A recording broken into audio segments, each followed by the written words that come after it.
উট পাখির বর ডিম চুরির কৌশল। উট পাখিটি ডিমে তা দিতে দিতে কিছু সময়ের জন্য বিরতি দিয়ে পাশেই খাবারের সন্ধানে গেল। এই ফাঁকে চতুর বানরটি উট পাখির বৃহৎ আকারের ডিম চুরি করতে গেল। সে ডিম নিয়ে পালাচ্ছিল, কিন্তু উট পাখিটি বানর মামাকে দেখে ফেলায় সে দ্রুত বানরকে তাড়া করল। বানরটি জীবন বাঁচাতে ডিম ফেলেই ভো দৌড় দিল। উট পাখিটি ডিমটি আবার তার ডেরায় নিয়ে রেখে দিল। এর মাঝেই আবার একটি মানুষরূপী উট পাখি ডিম চুরি করতে এলো, কিন্তু উট পাখি তাকেও আক্রমণ করে বসল।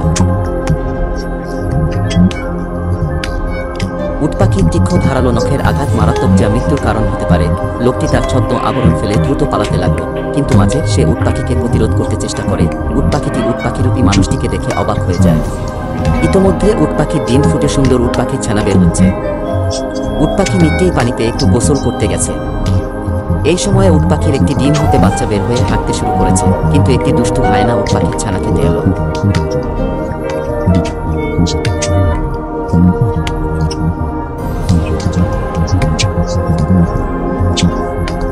উট পাখির ছোট্ট ছানাটি হায়নাকে দেখতে পেয়ে সে পাশের ছোট্ট ঝোপের পাশে লুকিয়ে থাকে। ঝোপটির রং উট পাখির ছানার গায়ের সাথে মিলে যায় এবং হায়না তাকে দেখতে পায় না।